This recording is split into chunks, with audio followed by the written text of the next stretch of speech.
തികച്ചും ദൗർഭാഗ്യകരമാണ്. പക്ഷെ പൊതുവിൽ അങ്ങനെയല്ല അവരുടെ നിലപാട്. ഇപ്പോൾ ദീപിക ആദ്യം എഴുതിയ ഒരു മുഖപ്രസംഗമുണ്ട്. കേരളം ഒഴികെ മറ്റെല്ലാ സംസ്ഥാനങ്ങളിലും കേരളം മാത്രമാണ് സുരക്ഷിതം എന്നവരെന്ന് പറഞ്ഞു. കേരളത്തിന് പുറത്ത് ബാക്കി എല്ലായിടങ്ങളിലും അവർ നേരിടുന്ന വേട്ടയാടലുകളെക്കുറിച്ച് പറഞ്ഞു. യഥാർത്ഥത്തിൽ ഈ വന്ന ഒറ്റപ്പെട്ട ചില പ്രതികരണങ്ങൾ ദൗർഭാഗ്യകരമാണ്. അവരും ഭാവിയിൽ നിലപാട് തിരുത്തും എന്നാണ് എനിക്ക് തോന്നുന്നത്. ഏറ്റവും കുറഞ്ഞത് അവർ ഈ ഉത്തരേന്ത്യൻ സംസ്ഥാനങ്ങളിലെ ആളുകളുമായി സംസാരിക്കണം. ഞാൻ ഒരു കാര്യം കൂടി പറയാൻ ആഗ്രഹിക്കുന്നത്, ഞങ്ങൾ ഛത്തീസ്ഗഡ് സന്ദർശിക്കുമ്പോൾ റായ്പൂർ ബിഷപ്പിനെ സന്ദർശിച്ചു.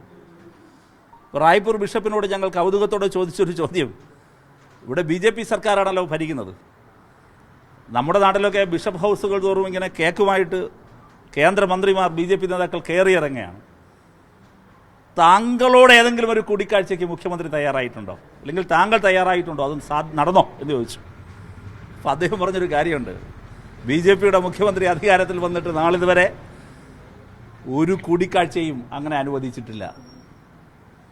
നിങ്ങൾ നോക്കൂ, റായ്പൂരിലെ ബിഷപ്പ് ഛത്തീസ്ഗഡിലെ ബിഷപ്പിനെ തേടി അവിടുത്തെ മുഖ്യമന്ത്രി വരുന്നില്ല, BJP വരുന്നേയില്ല, ഒരു കൂടിക്കാഴ്ചയുമില്ല, ഒരു ഡയലോഗും ഇല്ല, തെരുവിൽ നേരിടുകയാണ്. ഇവിടെയോ അതേ BJP നേരത്തെ ഞാൻ പറഞ്ഞ ടൈലർ മണിമാരുടെ പണിയെടുക്കുകയാണ്, പോയിട്ട് ചങ്ങാത്തം കൂടുകയാണ്.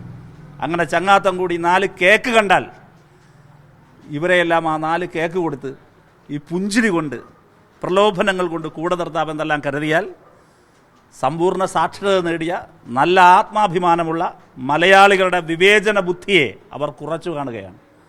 മലയാളി നന്നായി പത്രം വായിക്കുന്നവരാണ്, നന്നായി വാർത്തകൾ അവലോകനം ചെയ്യുന്നവരാണ്, ഈ രാജ്യത്തെവിടെയും നടക്കുന്ന കാര്യങ്ങളെ കൃത്യമായി വിലയിരുത്താൻ ശേഷിയുള്ളവരാണ്. അവരാണ് ബഹുഭൂരിപക്ഷം. അതുകൊണ്ട് ആ ഒറ്റപ്പെട്ട ശബ്ദങ്ങൾ പിന്നീട് അവരും തിരുത്തും എന്നാണ് ഞാൻ കരുതുന്നത്.